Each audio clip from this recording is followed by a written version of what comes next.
Bien, entonces, la idea es que vamos a empezar un tema que considera más de 260 enfermedades, que es el intersticio pulmonar. Si ustedes recuerdan, cuando vimos lo que fue anatomía e histología, una pregunta del examen fue que me dijeran la definición de neumopatía, qué es el intersticio pulmonar. Bueno, pues el día de hoy vamos a retomarlo. Con mucha imaginación para los que todavía no les queda claro. Les digo esto porque todavía muchos médicos ya especialistas no entienden qué es el intersticio pulmonar, y no es porque sea muy difícil, solo porque precisamente los humanos pecamos de que a veces lo fácil se nos hace difícil porque no le ponemos la atención debida. Entonces, es muy importante esta zona. Habíamos dicho que las vías respiratorias es un sistema de tubos con dicotomía simétrica y que al final del camino estaban los alvéolos, 700 millones de alvéolos, que a Diosito, a Gadú, a la naturaleza, al Big Bang, quién sabe cuál sería, se le ocurrió a este árbol con sus frutos, que son los alvéolos, ponerles una fijación con una gelatina, o sea, con colágena, y es el que le da la forma de cono truncado, es decir, un pulmón, un hemitórax izquierdo y un hemitórax derecho, y de ellos 3 lóbulos derechos y 2 lóbulos izquierdos. Bueno, entonces esa gelatina, es decir, todo el espacio que está por fuera de los bronquios, por fuera de los alvéolos, por fuera de todas las estructuras que están precisamente en las vías respiratorias, en su pared exterior. Y otra vez Gadú, Diosito, la naturaleza le hizo un celofán, es decir, un límite que se llama pleura visceral. Entonces, ¿qué es el intersticio pulmonar? Pues es el espacio que está precisamente fuera de los alvéolos y los bronquios y dentro de la pleura visceral. A este espacio, a este gran espacio, le llamamos intersticio. ¿Qué elementos forman al intersticio? Pues primero la colágena, la gelatina, que es la que le moldea el cono truncado. ¿Qué más qué más está formado el intersticio? Pues por los vasos, las venas, las arterias del circuito mayor, del circuito menor, que van aquí por un lado, de los nervios, ¿sí? Y también de los vasos linfáticos y los ganglios linfáticos que están en todo este espacio. Quiere decir que cualquier patología de este espacio, es decir, de sus vasos, de sus linfáticos, de su colágena, se le van a llamar neumopatías intersticiales. El intersticio pulmonar, ¿cómo se clasifica? Si no me entienden esto, jóvenes, le voy a hablar a las piedras después porque no van a entender nada. El intersticio pulmonar se va a dividir, si ustedes recuerdan cómo se forma el alvéolo, se forma por los neumocitos tipo 1, los neumocitos tipo 2 y los macrófagos, y habíamos dicho que precisamente en las paredes o en las membranas del alvéolo está la membrana alvéolo capilar, y ese membrana alvéolo capilar está formado por precisamente la membrana del neumocito tipo 1, colágena, el endotelio vascular y la membrana del eritrocito, y eso forma la membrana alvéolo capilar, que mide 0.4 micras.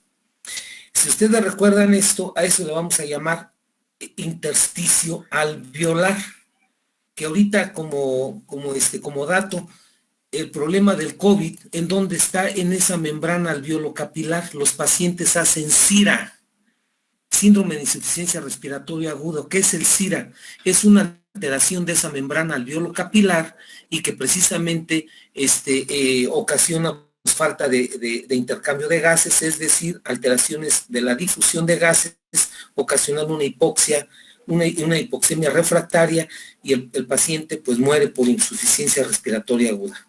Ese se llama intersticio alveolar. Si tenemos 700 millones de alvéolos, ¿sí?, entonces quiere decir que tenemos 700 millones de membranas alveolo-capilares, y en cada alvéolo pues ya sabrán el sinnúmero de neumocitos tipo 1 que hay. Entonces es infinita la cantidad de neumocitos de membrana alveolo-capilar, o también llamado intersticio alveolar. El que no sea intersticio alveolar, es decir, el peribronquial, periductal, perivascular le vamos a llamar intersticio axial. La palabra axial significa difuso, es el intersticio difuso. Y el que está pegado a la pleura visceral, es decir, este espacio de aquí, a eso le vamos a llamar intersticio subpleural. Hay enfermedades que afectan más al intersticio subpleural, enfermedades que afectan más al intersticio alveolar y enfermedades que afectan más a lo que es el intersticio axial. ¿Sí? Después vamos a ver cada uno de estos ejemplos. Bueno, con esta explicación, entonces vamos a ver la patología de este espacio llamado intersticio pulmonar. Entonces, las patologías de este espacio se llaman neumopatías intersticiales difusas. ¿Por qué difusas? Porque tú no puedes hablar que solamente está dañado el intersticio del lóbulo medio o el intersticio de la língula. Solo es difusa, es decir, está en todo el intersticio con predominio en ciertas regiones. Entonces a eso se refiere neumopatías intersticiales difusas. Bajo este término se agrupa un gran número de padecimientos respiratorios, esa es la definición, que se caracterizan, como su nombre lo indica, por comprometer difusamente al parénquima pulmonar, afectando primordialmente al intersticio y a los espacios alveolares, es decir, al intersticio alveolar, aunque muchas de ellas también producen lesiones en las vías aéreas periféricas. Cuando vimos exploración física, ¿se acuerdan de los estertores crujientes o en velcro? Y que les decía que allí el problema era que el alveolo está normal, pero el intersticio lo jala. Es como cuando tu camisa se atora o tu bata se atora en una puerta, en un clavo. Ese jalón que le da, esa tracción que le da, se llama atelectasia por retracción o pulsátil, y es ocasionada por esa distorsión del intersticio alveolar. Entonces lo repito, bajo este término se agrupa un gran número de patologías respiratorias que se caracterizan, como su nombre lo dice, por comprometer difusamente al intersticio o parénquima pulmonar, afectando primordialmente los espacios alveolares o cualquiera de los intersticios, es decir, el axial, el subpleural o el alveolar, con predominio, aunque muchas de ellas también producen lesiones en las vías aéreas periféricas. Existen más de 260 causas, aunque aquí pongan 220, de diferentes patologías y o agentes agresores que son capaces de producir una neumopatía intersticial difusa. Esta palabrita apréndatela, NID, que incluyen a infecciones virales, bacterianas y micóticas, como ahorita es el caso del COVID, neoplasias pulmonares primarias o metastásicas y una enorme variedad de enfermedades genéticas y adquiridas. Es decir, que es una multivariedad de factores, de etiologías que pueden ocasionar este problema. Este heterogéneo conjunto de padecimientos puede separarse en 6 grupos principales constituidos por las neumopatías intersticiales difusas, no infecciosas ni neoplásicas. Aquí, eso que son 6 grupos, no me interesa que te los aprendas, te los voy a comentar porque así los trae el libro, pero te voy a dar un tip para que te lo aprendas más fácil. Entonces, las neumopatías intersticiales pueden ser causadas por enfermedades granulomatosas, tanto infecciosas como idiopáticas, enfermedades de la colágena y vasculitis, enfermedades por inhalación llamadas neumoconiosis, algunas misceláneas de patologías sistémicas, hereditarias, y como en todo en la medicina, cuando no sabemos qué es la etiología, se llama fibrosis pulmonar idiopática. Cabe hacer mención, para que entiendas este término de fibrosis pulmonar idiopática, es que el intersticio pulmonar no tiene fibras álgicas, es decir, el intersticio no duele, y tampoco tiene centros de irritación, es decir, no tiene centros de la tos. Entonces, cuando hay una enfermedad intersticial es silenciosa, es decir, no duele, no causa tos. El único síntoma, si tú recuerdas cuando vimos las enfermedades restrictivas, era precisamente la disnea. Son pacientes que solamente presentan disnea progresiva. Por eso en muchos libros todavía de hace 20 años hacia atrás no hablan de neumopatías intersticiales, hablan de fibrosis pulmonar. ¿Por qué? Porque el diagnóstico de estas neumopatías intersticiales tristemente se hacía de una manera muy tardía, es decir, en etapas finales. Esa es la condición de la neumopatía intersticial si no se detecta en las primeras fases. Hasta aquí entonces son las 6 grupos, pero no me interesa que te lo aprenda. El que yo te voy a preguntar en el examen va a ser este. Dime cómo se clasifican las neumopatías intersticiales difusas en primarias y secundarias. Es más fácil que te lo aprendas. ¿Cómo se clasifican las neumopatías intersticiales difusas en primarias y secundarias? Si le pones atención, allí están los 6 tipos de clasificación de la neumopatía intersticial. Es decir, que en la primaria es la idiopática, es decir, en la que no sabemos qué es lo que lo produce. Y ahí considera lo que ustedes han oído que se llama fibrosis pulmonar idiopática tipo Hamann-Rich, otra que se llama descamativa, usual, bronquiolitis obliterante. Esas son las que tienen que ver con esta fibrosis pulmonar idiopática. La repito, Hamann-Rich, usual, descamativa, bronquiolitis obliterante. Esas son las que son ocasionadas o se consideran en fibrosis pulmonar idiopática. Las secundarias se van a clasificar por agentes agresores conocidos y agentes agresores o de etiología desconocida. Vamos a ver cada una de ellas para que les quede bien claro. ¿Cuáles son las neumopatías intersticiales difusas secundarias de agentes conocidos? Y si tú esta tabla la estudias, fíjate que es una serie de enfermedades, por eso son más de 260 enfermedades que te pueden producir este problema. Algunas son conocidas de ustedes, otras no. Por decir algo, inhalación de partículas orgánicas y partículas inorgánicas. Esta inhalación de partículas orgánicas e inorgánicas viene con el término de neumoconiosis. ¿Qué son las neumoconiosis? Pues es precisamente la inhalación en el caso de partículas inorgánicas como en el caso de inhalar piedras. Es decir, el minero, el albañil, el que trabaja la cantera, estas personas aspiran ese material en polvo de piedra llamado sílice, en la enfermedad se llama silicosis, ¿sí? Si la persona inhala carbón, es decir, partículas de carbón, es decir, una persona que hace carbón, o sea, quema pues la leña para el carbón o vende carbón, o antes los fogoneros de los barcos y de los trenes que eran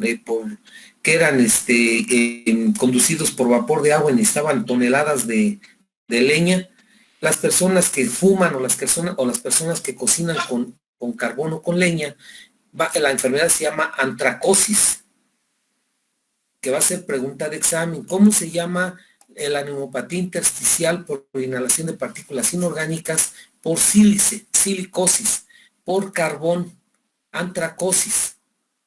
Inhalación de partículas orgánicas. La inhalación de partículas orgánicas es el que pizca, el que recoge, el que hace suéteres, el que hace pantalones de lana, de algodón, o las personas que son cargadores precisamente de esos productos ¿cómo se llama? Para vestir de algodón. La enfermedad se llama vicinosis. Entonces es una enfermedad por partículas orgánicas de algodón llamada vicinosis. Si las partículas son así los productos finales de la caña de azúcar, es decir, de quemar, de hacer el proceso para producir azúcar, se llama bagasosis.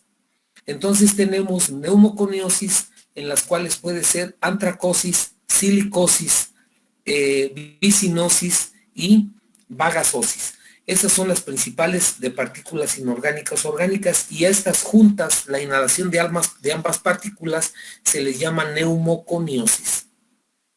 Inhalación de gases, sobre todo de gases de productos químicos, principalmente en laboratorios, en industrias. Un día que vayan a la Ciudad de México, pongan atención ahí por donde pasa el río Lerma, que hasta así se llama la ciudad de Lerma, entre Toluca y México, y vas a ver qué intoxicación tan horrible hay allí, con puros gases tóxicos.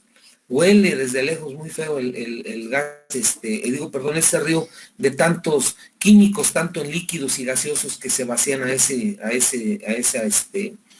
río. Humos, como es precisamente la inhalación de humo de leña, humo de carbón, del mismo tabaco. El mismo tabaco produce neumopatía intersticial, que es precisamente la neumopatía intersticial fibrosis pulmonar descamativa. Vapores y aerosoles. Esto se refiere, por decir algo, antes y actualmente, cuando se utilizan aerosoles para las axilas, para los pies, los talcos, o algunos vaporizadores, los vapeadores. Lo que sí, precisamente aquí entra el vapeador, aquí entran en que producen fibrosis pulmonar por las sustancias químicas, la glicerol y otras sustancias que le ponen a los vapeadores, es decir, al cigarro electrónico, ¿sí?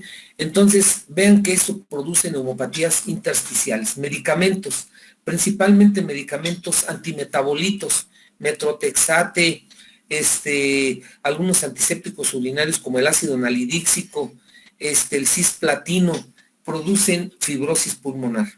Las radiaciones, te pongo un ejemplo, una triste paciente con cáncer de mama y que le dan radioterapia. Al utilizar la radioterapia, existen dos métodos: el método antiguo, que todavía en algunos países lo utilizan, que es la bomba de cobalto, y la otra, que es lo que es la braquiterapia. La braquiterapia es que el rayo lo lanzan a una sola bujía, es decir, a un solo punto. Es convergente, pero aún así causa fibrosis en los tejidos periféricos donde se produce la radiación. Entonces, todavía en pleno siglo XXI tenemos muchas pacientes que tienen radioterapia y quimioterapia, o sea, de medicamentos y radiaciones, que consiguen curarse del cáncer de mama, pero ahora quedan con una neumopatía intersticial llamada fibrosis pulmonar por radiación. Ese es este tipo de fibrosis. Cuando en Nagasaki y Hiroshima, ahora sí que todos se me hicieron tronar la bomba atómica, pues las radiaciones que produjo fue donde se vio precisamente mucha fibrosis pulmonar de los que sobrevivieron a esas radiaciones tan importantes de Hiroshima a Nagasaki. Venenos como los que se utilizan para fertilizantes o fungicidas. Entonces el paraquat, uno de ellos, que es en polvo, es el que produce también su inhalación, igual que la inhalación de partículas inorgánicas o orgánicas, neumoconiosis. Infecciones, todo lo que le llamamos, si ustedes recuerdan, las neumonías atípicas producidas por las bacterias termófilas, que ya habíamos visto cuáles son. Las infecciones, también, ¿cómo se llama? Ocasionadas por virus, como es el virus de la influenza, el virus de la influenza, el virus del COVID, entre otros, ocasionan neumopatías intersticiales. El reflujo gastroesofágico, el ERGE crónico, produce fibrosis pulmonar. El edema agudo pulmonar cardiogénico crónico, un paciente que cada ratito cae en falla cardíaca, a la larga, las líneas A, B y C de Kerley, que son las imágenes radiológicas que se ven en el líquido, en el lobulillo secundario. Ustedes recuerdan cuando vimos la anatomía, ese líquido que se queda atrapado ahí en esas trabéculas de lobulillos secundarios, que es de la pleura, se fibrosan, se hacen sinequias y entonces producen fibrosis pulmonar. La uremia crónica, lo mismo, el paciente con hiperuremia y que hace pulmón urémico crónicamente, es decir, entra, sale, a la larga pasa lo mismo que el edema agudo pulmonar crónico, en los lobulillos secundarios, en sus trabéculas, ocasiona fibrosis.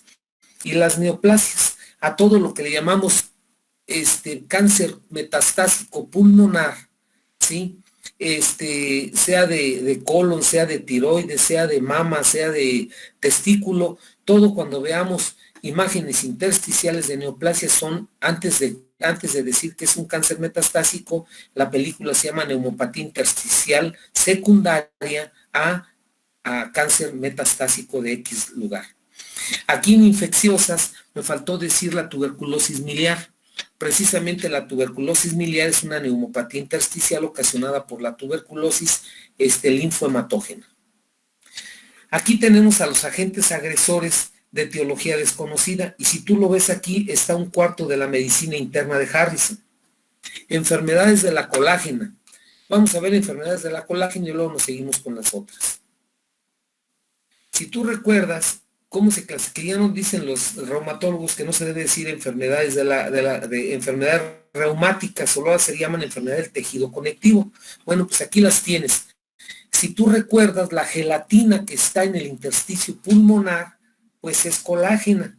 La colágena que más hay en el pulmón es el tipo 4, el tipo 2 y el tipo 3, en ese orden. Entonces, la colágena tipo 4 que afecta a los pacientes con artritis reumatoide, con lupus eritematoso sistémico, con dermatomiositis y polimiositis, con enfermedad de Sjögren o enfermedad del tejido, o sea, la enfermedad mixta del tejido conectivo, van a ocasionar intersticial. Entonces, las enfermedades de reumatológicas o ahora llamadas enfermedades del tejido conectivo, la artritis reumatoide, el lupus eritematoso sistémico, la polimiositis y la dermatomiositis, el síndrome de Sjögren y la enfermedad mixta del tejido conectivo y el CREST van a ocasionar, ¿sí?, alteraciones en el intersticio pulmonar en sus diferentes compartimientos, es decir, o en los vasos, o en los linfáticos, o en la colágena, o en las estructuras de la membrana alveolo-capilar, o en la pleura, y estas van a ser sus características de cada una de ellas. Por decir algo, en la artritis reumatoide, el artritis reumatoide va a producir fibrosis pulmonar, va a producir bronquiolitis obliterante progresiva, el BUP, va a producir una alteración del tejido conectivo PERSE, va a producir vasculitis, va a producir producción de nódulos reumatoideos, ¿sí?, que cuando existen nódulos reumatoideos y existe otra enfermedad como es precisamente la TB, se le llama síndrome de Kaplan, ¿sí?, y la enfermedad de las vías aéreas por la distorsión completa de la membrana alveolo-capilar y enfermedad pleural. En el lupus eritematoso, la vasculitis produciendo hemorragia es la principal alteración. Vasculitis produciendo hemorragia y también ataca pues a todo lo que es la musculatura del músculo de Reisensen, y acuérdate que produce policerositis el lupus eritematoso, es decir, produce pleuritis, pericarditis, principalmente. La dermatomiositis y la polimiositis va a producir bronquiolitis obliterante progresiva, el BUP, va a producir también vasculitis y alteraciones de la microvasculatura con hipertensión arterial pulmonar. En el síndrome de Sjögren, que ustedes saben cuál es eso, la gerotraquea, o sea, resequedad de la tráquea y bronquios, enfermedad intersticial difusa, neumopatía intersticial difusa y amiloidosis, es decir, va a haber cuerpos de amiloide en la colágena del intersticio pulmonar. Y así cada una de ellas, como en la enfermedad mixta del tejido conectivo, va a haber un proceso sobre todo de hipertensión arterial pulmonar, es decir, alteraciones de la microvasculatura arterial pulmonar y bronquiolitis obliterante progresiva. Vean cómo son las manifestaciones de la enfermedad del tejido mixto del tejido conectivo en el pulmón, es decir, coloquialmente al pulmón también le da reumatismo. Así como existen las deformidades de los miembros, de los huesos, así también la deformidad de la colágena y de sus trabéculas de la pleura. Tenemos otra enfermedad también de etiología desconocida, como es la sarcoidosis, ¿sí? La sarcoidosis es también llamada la granulomatosis no infecciosa. En México tenemos poca granulomatosis, pero en la raza negra es muy frecuente la sarcoidosis por cuestiones genéticas. Entonces la sarcoidosis ataca a toda la colágena, principalmente del tejido conectivo, se forma sarcoide, por eso así se llama, en los ojos, en las vías respiratorias altas, en el tubo digestivo y en otros órganos, en el músculo, en la piel. Entonces, a nivel del intersticio pulmonar se van a formar sarcoides, o sea, como si fueran amiloides, es decir, como si fueran nódulos de ese tejido nuevo llamado sarcoide. El diagnóstico se hace con una prueba que se llama Cobain, que es la sarcoidina Cobain, así como se oye con Q, Cobain. Esa es la prueba de la sarcoidina para la sarcoidosis. El diagnóstico diferencial, pues, es la tuberculosis, porque se producen granulomas tuberculosos. Haz de cuenta que es una tuberculosis. Hay también excavaciones, como si fueran cavernas, y existen también una alteración completa del intersticio. La histiocytosis X. Si tú recuerdas la histiocytosis X, ¿sí? Es una enfermedad también cromosómica recesiva, la cual ataca también todo el tejido conectivo, principalmente a lo que es al intersticio pulmonar. Y las tres formas de la histiocytosis X es la que se llama granuloma eosinófilo, el Han-Julian-Christian y el Leder-Siwi. El Leder-Siwi y el Han-Julian-Christian dan más en la edad del recién nacido, prácticamente es incompatible con la vida, y cuando el paciente logra la edad adulta va a tener lo que se llama granuloma eosinófilo, que va a haber una alteración cardíaca, alteración pulmonar, alteración en los ojos, principalmente en el tejido de la visión, en el órgano de la visión y también en la piel. Entonces, esa es la histiocytosis X. El diagnóstico es histopatológico, viendo precisamente los histiocitos. Por eso se llama histiocytosis X. Los síndromes hemorrágicos pulmonares. Los síndromes hemorrágicos pulmonares, tenemos a un síndrome que se llama síndrome de hemorragia alveolar. El síndrome de hemorragia alveolar va a estar ocasionado por vasculitis pulmonar. Lo repito, el síndrome hemorrágico pulmonar va a estar ocasionado por vasculitis pulmonar o por enfermedades del tejido conectivo. Es un síndrome, una triada, en la cual el paciente va a presentar anemia, va a presentar infiltrados pulmonares cambiantes y va a producir disnea. Fíjate, se llama síndrome de hemorragia alveolar o síndrome de hemorrágico pulmonar y no tiene hemoptisis. ¿Por qué no tiene hemoptisis? Porque el problema no es en la vía aérea, el problema es en el intersticio pulmonar. El sangrado se queda en el intersticio y no sale a la vía aérea. Entonces no te da sangrado. Este tipo de problema le da a los pacientes con SIDA. Los pacientes con SIDA, con la enfermedad SIDA, tienen también una hemorragia alveolar muy característica con una vasculitis muy, muy importante y empiezan a sangrar. Los 5 litros de sangre le pueden caber en el intersticio pulmonar. Fíjate lo que estoy diciendo, en el intersticio. Parece hígado más que pulmón. Entonces, la triada es disnea, anemia y infiltrados pulmonares intersticiales. Vamos a descansar 5 minutos y regresamos inmediatamente para seguir con los agentes agresores de etiología desconocida en hemopatía intersticial.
Bien, continuamos, doctores. Entonces, vamos a hacer un énfasis para no perdernos. Me voy a regresar tantito y vamos a ver cómo vamos. Estamos hablando de neumopatías intersticiales. Ya dijimos la definición de neumopatía intersticial, es toda la enfermedad que está en el intersticio pulmonar, en sus elementos que la forman, es decir, en la colágena, en que la tipo 4 es la más importante, en los linfáticos, en los ganglios linfáticos, en los vasos del circuito mayor o menor, en la microvasculatura, en los nervios, ¿sí? O en la pleura. Y a esto le vamos a llamar neumopatías intersticiales. ¿Cómo se dividen las neumopatías intersticiales? En primarias y secundarias. Las primarias, también llamada fibrosis pulmonar idiopática, considera pues un tipo de enfermedad que no se hace el diagnóstico. Por cuestiones de avance de la enfermedad ya no se puede hacer biopsia, por lo tanto ya no se puede hacer el diagnóstico y le llamamos idiopática. Pero la razón es de que sí existe. ¿Cuáles son las principales clasificaciones de ellas? Una es lo que se llama el Hamann-Rich, es una fibrosis pulmonar progresiva muy rápida. El otro se llama la bronquiolitis obliterante progresiva, como ahorita la vieron ustedes, en lo que producía la vasculitis ahí en la artritis reumatoide. La otra se llama usual, la otra se llama descamativa, ¿sí? Y la otra se llama de predominio linfocítico. Esas son la fibrosis pulmonar idiopática. Histológicamente se hacen esas divisiones. La secundaria se llaman agentes agresores de origen desconocido y de origen conocido y de origen desconocido. Los que ahorita estamos viendo son los de origen conocido. Y entonces tenemos los que ya habíamos visto, la inhalación de partículas inorgánicas, de partículas orgánicos que se llaman neumoconiosis, vagasosis, bicinosis, antracosis, silicosis. Inhalación de gases, humos, vapores, aerosoles, como es el vapeador, como es el tabaco, como es el humo de leña o como es la contaminación, o las industrias donde hay muchos químicos de gases y vapores. Medicamentos y radiaciones, principalmente los antimetabolitos, pacientes con cáncer que les dan antimetabolitos o sustancias esclerosantes, etcétera, y radiaciones a dosis muy altas, principalmente en tórax, como es en el cáncer de mama, y produce fibrosis secundaria. Inhalación de venenos en polvo, como es el paraquat. Infecciones, como es la tuberculosis miliar, como es las infecciones virales, como es las infecciones bacterianas, llamadas precisamente bacterias termófilas, o también por hongos y parásitos, ¿sí? La paragonimiasis, se los dejo de tarea, ¿qué es eso? La paragonimiasis, las micosis, como es precisamente la histoplasmosis, la coccidioidomicosis, la paracoccidioidomicosis, etcétera. El reflujo gastroesofágico cuando es muy crónico. El edema agudo pulmonar y el pulmón urémico, cuando es crónico, va a ocasionar alteraciones en las trabéculas de los lobulillos secundarios, las llamadas líneas de Kerley. Y todos los cánceres que son metastásicos a pulmón son también llamados, antes que cáncer metastásico a pulmón, neumopatía intersticial. Y luego estamos viendo los de origen desconocido, ¿sí?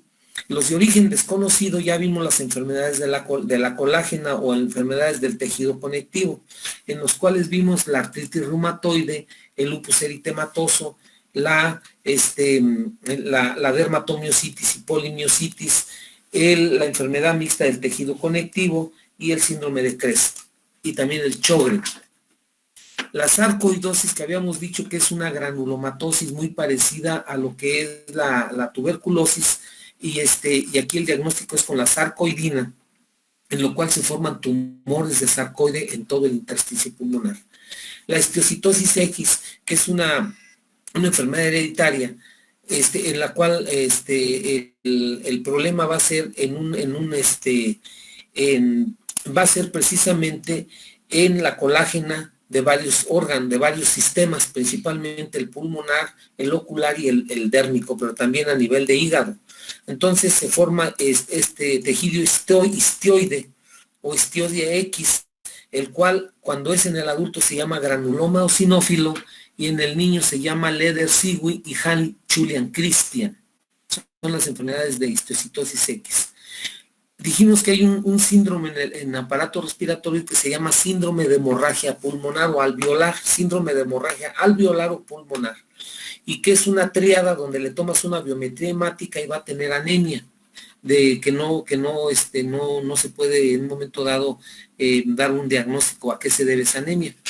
2, le tomas una radiografía y va a tener enfermedades, va a tener datos intersticiales como es el COVID, o sea, parecido al de COVID. Y el tercero, disnea. No hay hemoptisis porque el problema es en el intersticio, no en la vía aérea. Enfermedades hereditarias que ahorita los vamos a ver, como cuáles son las que producen este tipo de problema. De las enfermedades hereditarias que más tenemos a la neurofibromatosis, a la esclerosis tuberosa, a la fibrosis pulmonar idiopática familiar, enfermedades metabólicas de depósito, la hemosiderosis pulmonar idiopática familiar. Entonces, de aquí, la neurofibromatosis, también llamada enfermedad de von Recklinghausen, neurofibromatosis o enfermedad de von Recklinghausen. El von Recklinghausen se forman neurofibromas en todo lo largo de los nervios y no es la excepción el sistema nervioso, es decir, la inervación del aparato respiratorio. Entonces, muy parecido a la histiocytosis X o a los granulomas, a la enfermedad de granulomatosa de sarcoidosis, aquí se forman neurofibromas, o sea, se forman nódulos en la periferia de los nervios que están en el intersticio pulmonar, y estos pueden sangrar o simplemente ahí están ocupando el espacio, ¿sí? Esto también afecta principalmente a todos los nervios, les digo, pero en la piel también se ven las manchas en café con leche. Son unos pacientes que tienen en su piel unas tumoraciones a lo largo de los nervios, de los nervios intercostales o de los nervios espinales, y estos se ven así como nodulaciones, como bolitas en todo lo largo, y a veces no son dolorosas, a veces se infectan. Y la otra situación es que la piel se pone como café con leche, o sea, manchas hipercrómicas alternando con hipocrómicas, y esto se le llama enfermedad de von Recklinghausen. La esclerosis tuberosa es una enfermedad también que afecta varias alteraciones en el tejido conectivo y también en lo que son algunos vasos sanguíneos. Entonces no es la excepción a nivel pulmonar, es más frecuente a nivel del sistema musculoesquelético. La fibrosis pulmonar idiopática familiar, tenemos por ahí familias completas donde todos los hijos los integrantes de una familia, muchos de ellos presentan fibrosis pulmonar de etiología desconocida, o sea, idiopática, pero toda la familia lo tiene, o muchos miembros de la familia.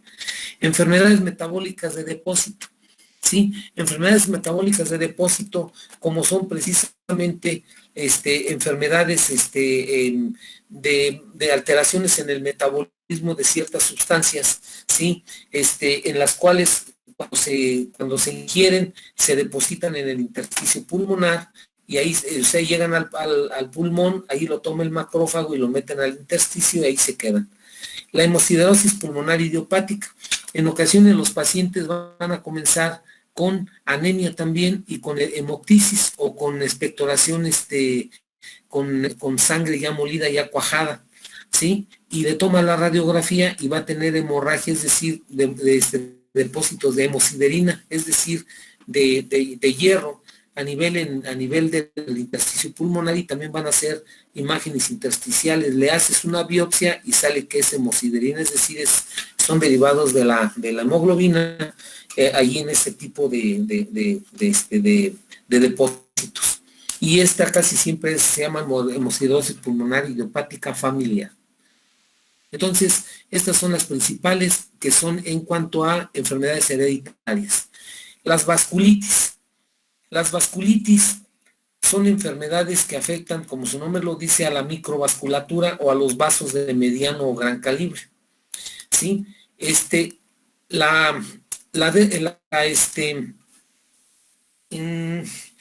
Algunas de las enfermedades de las vasculitis que nosotros más vemos son también participantes casi siempre el riñón o otros órganos, ¿sí?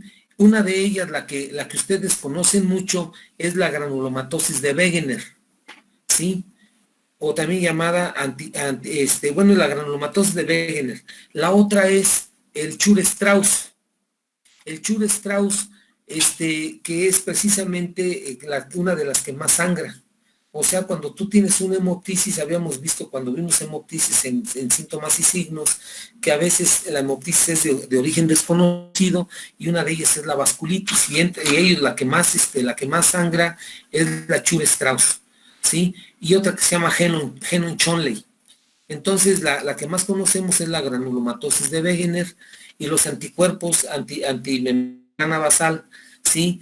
Y también otra que produce es la Goodpasture. La Goodpasture, que es una alteración, es una enfermedad renal que también también afecta al riñón y afecta también al pulmón, causando sangrado.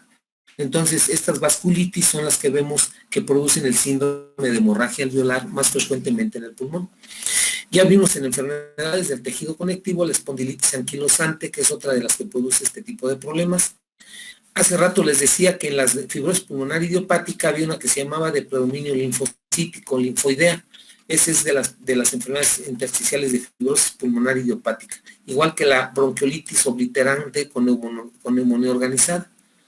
Esas son consideradas fibrosis pulmonar de clase de primarias. La linfangioleiomyomatosis. La linfangioleiomyomatosis, su nombre lo dice, la alteración va a estar en la musculatura y en los linfáticos de todo el organismo, y no es la excepción el aparato respiratorio.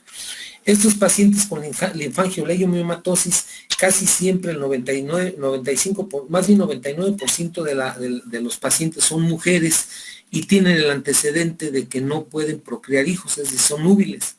Y entonces se les hace estudio y sucede que la linfangioleiomyomatosis también la tienen en el útero, también la tienen en las trompas, y entonces el problema es que no pueden procrear porque tienen esa enfermedad tanto a nivel de tejido genital como a nivel del tejido pulmonar. Otra característica que tienen es que las uñas se pueden poner así completamente amarillas, como si fuera ¿cómo se llama? Una enfermedad micótica en las uñas. Son uñas blancas o uñas amarillas se le llama. La otra son unas enfermedades raras que se llaman proteinosis alveolar. La membrana alveolo capilar en su fase de los capilares dejan escapar proteínas. Entonces estas proteínas llegan al alveolo y hacen lo mismo que para hacer la mayonesa. Empiezan a hacer espuma, mucha espuma, y los pacientes se quejan de que tienen una expectoración muy espumosa, como si fuera cerveza, ¿sí? Parecido al edema agudo pulmonar cardiogénico.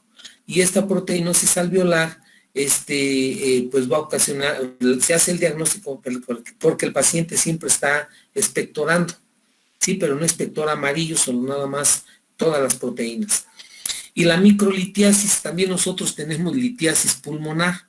La microlitiasis se refiere a una alteración en los ioncitos. ¿Se acuerdan cuando vimos las células que formaban la mucosa y la submucosa?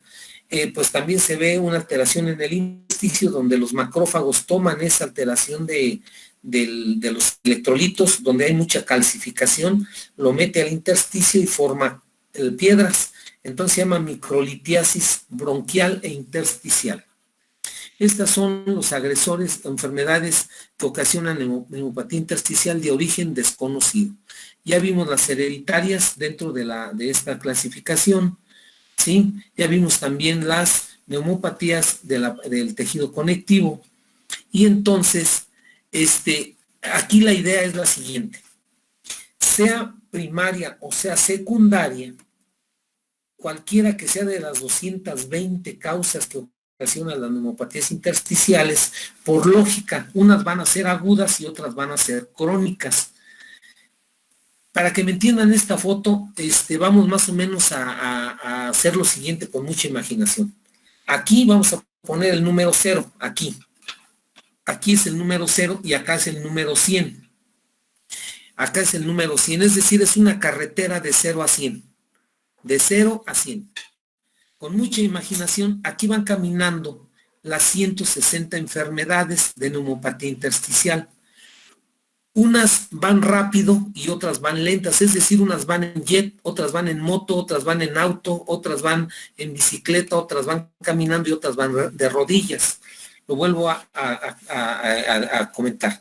Aquí está el número 0 y acá está el número 100. Este es el inicio de la enfermedad y aquí es el final de la enfermedad, es decir, ya cuando está muy grave.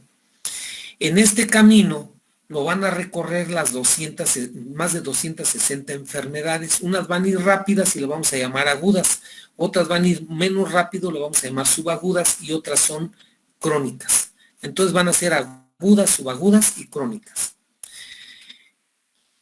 Yo a mis pacientes les voy a explicar a ver si les queda a ustedes claro también. Las neumopatías intersticiales crónicas, sobre todo las crónicas, pero también las agudas, es como ponerlas en un rosticero. El pulmón crudo, el pollo crudo sería el pulmón normal, que sería en el kilómetro 0, es decir, no hay neumopatía intersticial aquí. Conforme va avanzando, se va rostizando el triste pollo hasta que se tatema. Es decir, aquí sería crudo, aquí sería medio crudo, sancochado, cocido, sobrecocido y tatemado. Otra vez, crudo, semicrudo, sancochado, medio cocido, cocido, sobrecocido, sancochado.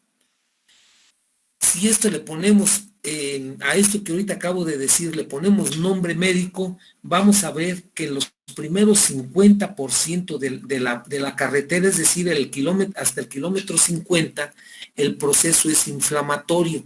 Y del kilómetro 50 al 100, aunque no sea absoluto, solo puede ser antes o después, depende de la patología, ya va a ser fibrosis. Es decir, que para que haya fibrosis, primero que tiene que ver las etapas crónicas de la inflamación, ¿sí? Entonces, primero es inflamación y después es fibrosis. Y todas siguen ese camino. Lógico, si un triste paciente tiene COVID, pues se va a morir tristemente en el kilómetro 15.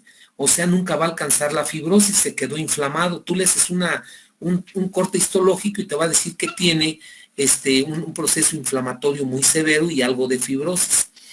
Si dejas avanzar la enfermedad, entonces va a tener mucho más inflamación y ya datos de inflamación crónica, que sería lo bien cocido, ¿sí? Y después ya empieza la fase fibrótica, ¿sí? Como les vuelvo a insistir, muchos se van quedando en el camino porque son enfermedades agudas o enfermedades subagudas, pero las enfermedades crónicas, el 99% de las enfermedades crónicas de la neumopatía intersticial van a recorrer este camino en 6 años. En 6 años recorren este camino como máximo. Es decir, que una sobrevida de un paciente con fibrosis pulmonar que no le des tratamiento médico es de 6 años. Les vuelvo a repetir para los que no les quedó claro. Déjenme buscar otro a ver si ahorita les da más. Aquí está. A ver si queda claro. Y aquí nos vamos a quedar. Tú tienes un paciente sano, no tiene nada, o sea, no tiene neumopatía intersticial, está en el kilómetro 0. Tienes un paciente sano, es decir, no tiene ningún problema intersticial. Sucede que el triste paciente pescó una enfermedad aguda, subaguda o crónica del intersticio pulmonar. Un paciente pescó una enfermedad aguda, subaguda o crónica del intersticio pulmonar. De todas las enfermedades que ya vimos, de las 260 enfermedades. Todo tiene un principio y tiene un fin. El Hamann-Rich lo recorre en 2 meses, para que poner un ejemplo. El Hamann-Rich lo recorre en 2 meses desde aquí hasta acá. El COVID no llega ni al kilómetro 20, donde la mayoría de pacientes se mueren. Es decir, o se mueren o ya los tubas y se salvan. Es decir, aquí o se salva o se muere. Pero si el paciente sigue en ventilación mecánica, va avanzando la fibrosis y muchos pacientes van a quedar con oxígeno dependientes porque se produjo una fibrosis pulmonar ocasionado por el COVID. Claro que el COVID en 21 días ya no está, pero le dejó un problema a 6 años que se va a morir este paciente. Entonces hablamos de que las enfermedades van a ir evolucionando de acuerdo a que si son agudas, subagudas o crónicas. Las crónicas a máximo alcance de tiempo son 6 años. Entonces, los primeros 50 kilómetros, por decir algo, son de inflamación y los otros 50 kilómetros es de fibrosis. Te hablaba del pollo. El pollo crudo, el pollo medio crudo, medio sancochado, cocido sería inflamación. El pollo crudo, semicrudo, sancochado, cocido sería 50% de la carretera o de la evolución. Y el 60, 70, 80% ya es el pollo sobrecocido, y se me olvidó quitarlo, ya se produjo carbón, es decir, el fibrótico, el que ya está tatemado. Y entonces vamos a hablar de las fases de inflamación y fibrosis en las enfermedades intersticiales. Cuando ya tiene fibrosis también va a haber un daño no nada más intersticial, sino también va a haber un daño ¿qué? Alveolar. Es decir, que va a haber una distorsión y remodelación de la arquitectura pulmonar. Va a haber una distorsión y remodelación de la arquitectura pulmonar. Esto quiere decir, a lo que le llamamos nosotros parénquima pulmonar, va a haber una alteración completa. Y de allí, si sigue la fibrosis, va a haber una destrucción de las unidades alveolocapilares, es decir, el paciente va a tener alteraciones ventilación-perfusión, alteraciones de la difusión e hipoventilación alveolar. ¿Sí? Va a tener una alteración completa por la distorsión de la membrana alveolo-capilar, es decir, de los alveolos, gracias a la distorsión y remodelación de la arquitectura del intersticio pulmonar. Esta es más o menos la alteración que ocasiona de una manera muy escueta de lo que es la fibrosis, la neumopatía intersticial en su fase inflamatoria y en su fase fibrótica. ¿Por qué todavía le llamamos en muchos libros fibrosis pulmonar? Porque el diagnóstico ya lo hacemos acá. Acuérdate que en el aparato, en el intersticio pulmonar, no hay fibras álgicas, no hay fibras de tos. Entonces es una zona silenciosa, en la cual ya cuando hace manifiesto es porque ya tiene una disnea, la cual ya se manifiesta porque ya tiene más del 70% de daño pulmonar. Entonces, esto es lo que hasta aquí nos vamos a quedar, porque ya lo que sigue ya es la fisiopatología. En la próxima clase vamos a ver la fisiopatología, los factores de riesgo, etcétera, cómo es esa fibrosis pulmonar, ¿sí? ¿Qué es precisamente para que se pongan a estudiarlo de una vez? ¿Qué es este factor que está aquí, que es el que vamos a estar tratando mucho, que es el factor de crecimiento transformante beta? El papel del factor de crecimiento transformante beta como orquestador y perpetuador del proceso fibrótico. Eso lo vamos a ver en la próxima clase. Entonces, doctores, aquí nos vamos a quedar y pónganse a estudiar neumopatías intersticiales, sobre todo los factores, la etiología desconocida y la etiología conocida. Vamos a darle primeramente hoy la palabra a la sección 20. Vamos a empezar de la 20 hacia abajo. Sección 20, adelante. Sí, doctor, buenas noches. Sí, doctora. Estábamos platicando que hay un momento en donde se empieza a afectar los vasos por el mismo proceso fibrótico. Entonces, los pacientes, sin importar la causa, llegan a sufrir las mismas consecuencias, o sea, mueren de lo mismo. Un ejemplo y yo creo que va a quedar claro. Si está un edificio o una casa, las estructuras del edificio sería el intersticio pulmonar o el intersticio de la casa. Si ahorita en una triste casa se quema la estructura ¿cómo se llama? Si se quema los cables, hay una quemazón, ahí usted conteste. Para poder arreglar la quemazón del cable tienes que abrir el muro o tienes que abrir la pared. Entonces ya afectó la pared, ya afectó la herrería, ya afectó la pintura, ya afectó la cal, o sea, todos los acabados ya los tiene que distorsionar. Precisamente le puse esta foto porque aquí está bien claro. En cualquiera de las enfermedades, si aquí le ponemos granulomatosis de Wegener, aquí le ponemos Chur-Strauss, aquí le ponemos tuberculosis, aquí le ponemos cáncer, todas van a tener lo que dice aquí. Van a tener primero un daño objetivo, dependiendo, como en el caso de las enfermedades del tejido conectivo, pues lo primero que se afecta, que es pues, la colágena, ¿verdad? Pero también va a haber alteraciones en los vasos, alteraciones en los vasos, en los nervios, alteraciones de la membrana alveolo-capilar. Acuérdese ¿Cómo se clasifica el intersticio pulmonar? Se clasifica en, ¿qué dijimos? En alveolar, en axial y en subpleural. ¿En dónde comienza la patología? En el caso de las enfermedades de la colágena, afecta más el intersticio subpleural, ahí empieza, pero lógico, si se va distorsionando más y más, pues va a haber una remodelación completa de toda su estructura, como lo dice aquí, ¿verdad? Y llevándose de corbata a los bronquios y a los alveolos, ¿sí? Entonces, sí me di a entender. No podemos hablar de que sea una sola estructura así nada más fina, solo es una alteración, remodelación completa del intersticio pulmonar. Segunda pregunta. Adelante. Doctor, buenas noches. Sí, adelante, doctor. En el caso de que menciona, por ejemplo, mi compañera de las enfermedades de la colágena, el aspecto pulmonar normalmente se presenta o ya lo encontramos en el aspecto crónico o se puede hacer a tiempo la detección. Precisamente es lo que yo les comentaba. Actualmente ya con la tomografía y lo que vamos a ver ya en diagnóstico, ahí le voy a contestar esto, ya se puede hacer un diagnóstico precoz. Pero antes, doctor, donde teníamos un espirómetro en el instituto y ni nutrición tenía espirómetro, no tenía ni TAC, entonces era pura clínica. Si no pensabas en neumopatía intersticial, lo hacías demasiado tarde. Actualmente la idea es hacerla, sucede lo mismo que, su pregunta, doctor, es la misma que me van a hacer o le van a hacer ustedes a sus profesores en cáncer. Oye, es una vacilada que una mujer le hagas el diagnóstico de cáncer de mama ya terminal. Pues vea usted cuántas personas se mueren de cáncer diario, ya sea de cualquier parte del cuerpo, porque no hacemos un diagnóstico precoz. Exactamente lo mismo, doctores. Lo que yo quiero llamarle la atención es que entiendan o se graben que el intersticio pulmonar no duele, el intersticio pulmonar no hay tos, es una zona silenciosa del pulmón.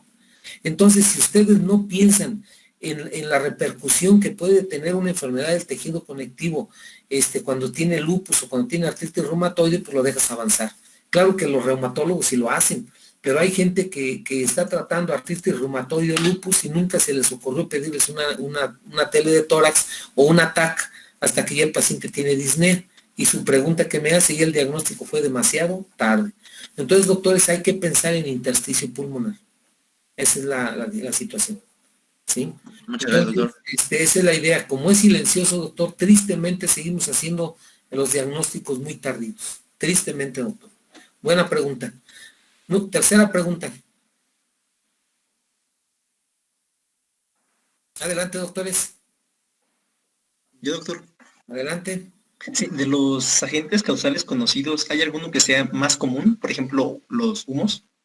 Sí, doctor, las neumoconiosis son las más frecuentes.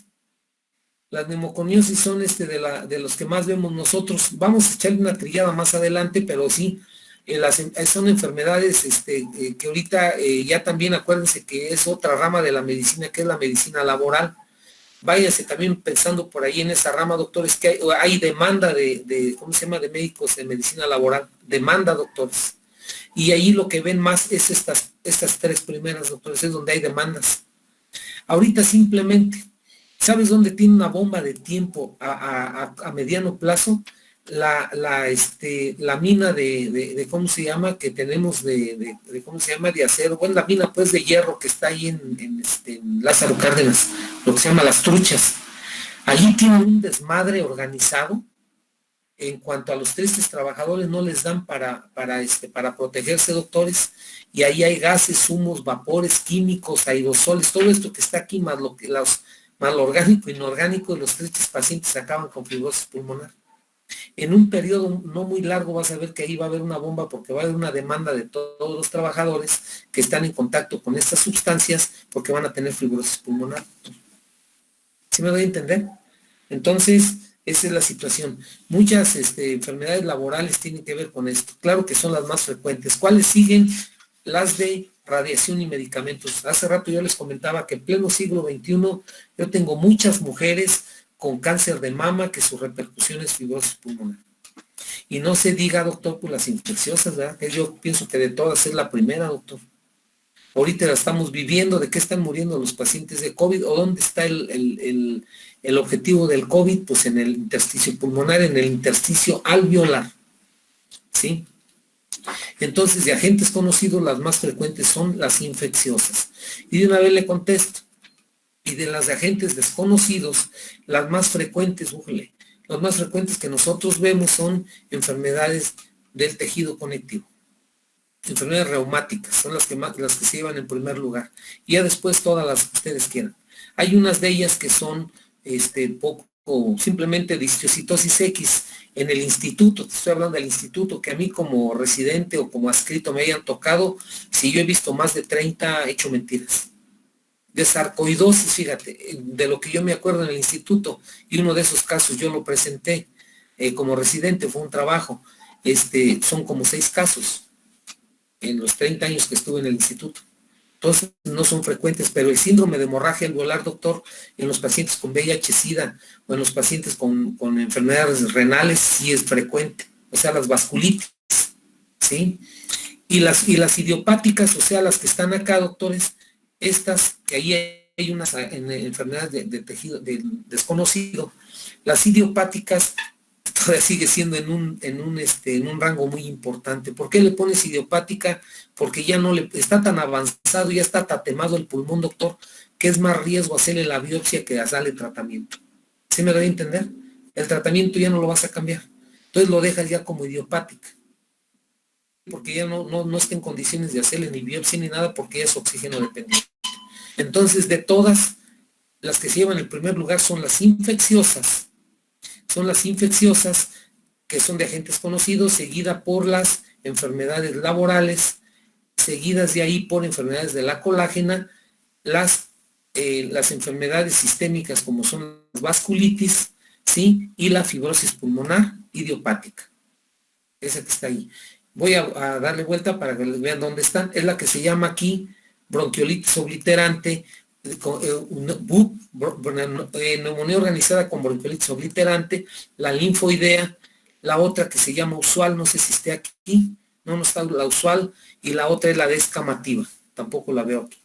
La descamativa y el Hamann-Rich, que son las que forman estas que estamos aquí.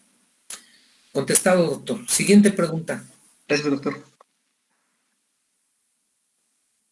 Adelante, doctores y doctoras. Doctor, Sí. usted en el instituto, ¿qué neoplasias son las más comunes que hacen metástasis? A pulmón, obviamente.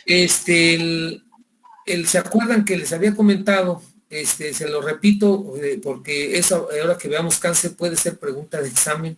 Es que, si no se los dije, se los digo ahorita. ¿Cómo se llama?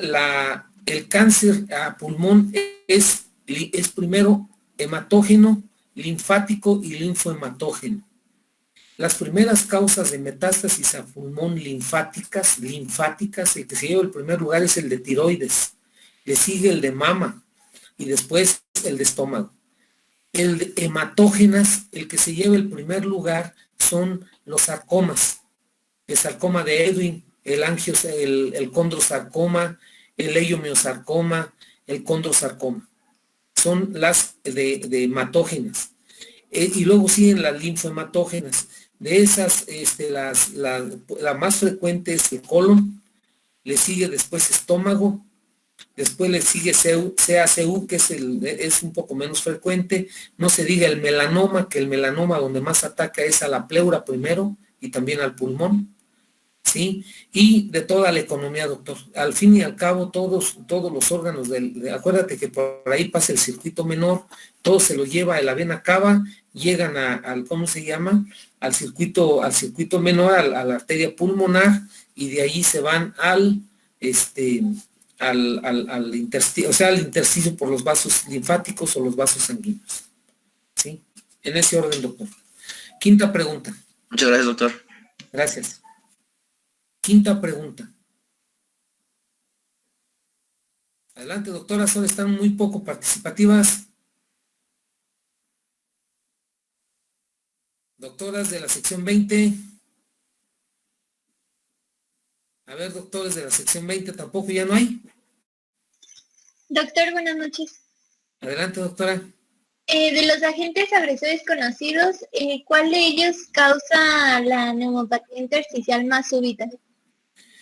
Más súbita. Depende de la cantidad. En ellas yo le contestaría que son las infecciosas, doctor. En este caso el COVID y todavía más la influenza. La influenza en 3 días el paciente está en terapia intensiva ya con ventilación mecánica. ¿Sí? Ahora de las más así, más agresivas, pues son una intoxicación por humos o vapores, esa es inmediata. ¿Sí? Le pongo un ejemplo en vapores.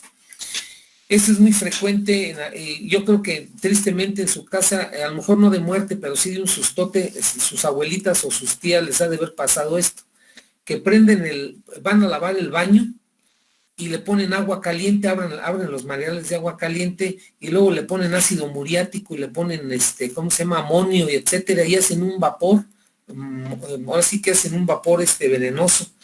Nada más lo inhalan y hacen edema agudo pulmonar y hacen sira.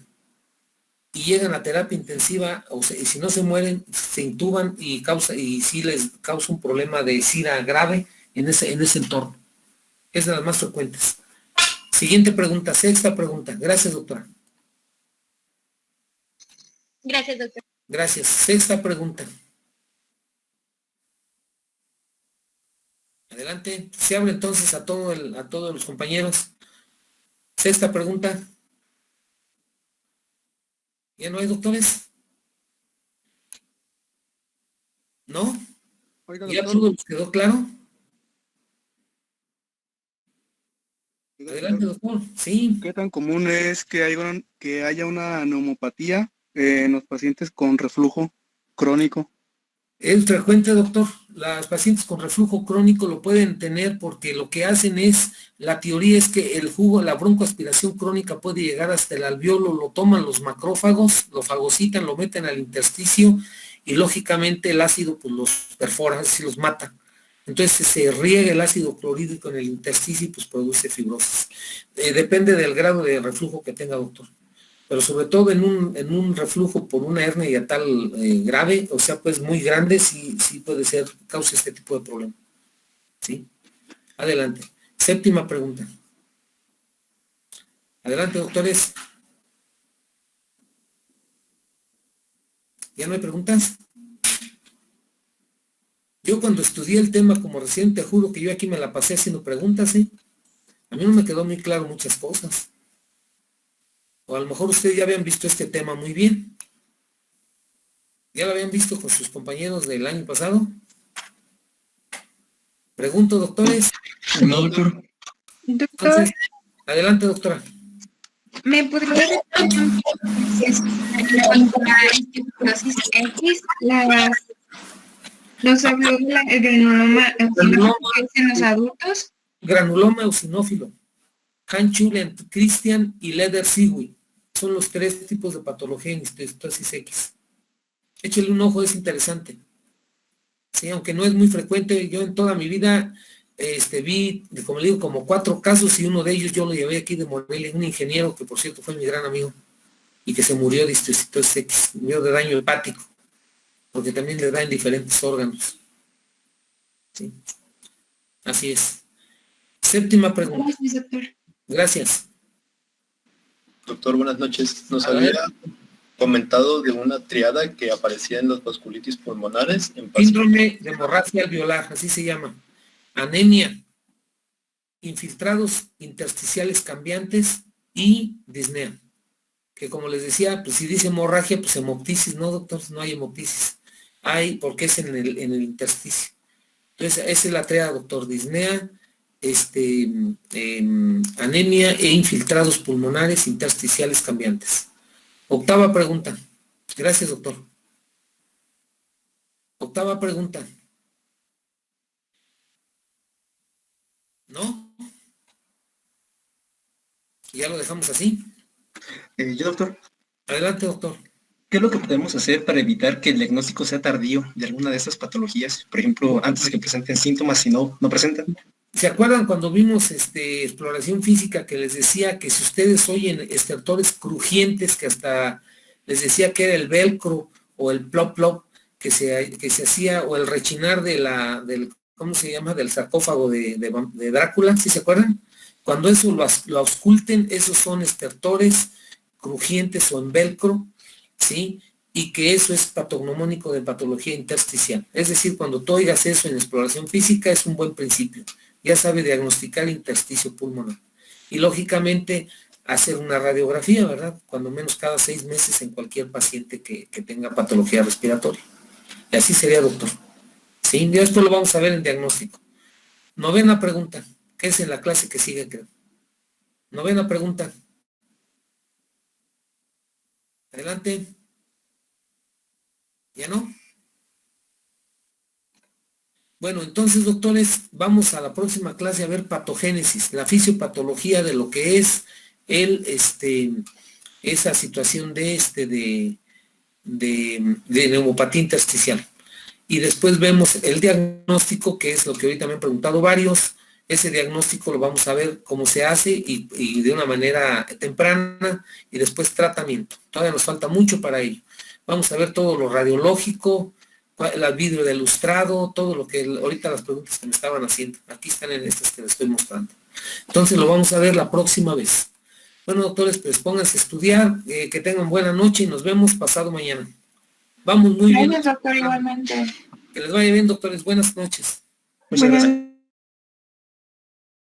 Doctor. Gracias. Buenas noches, doctor. Gracias.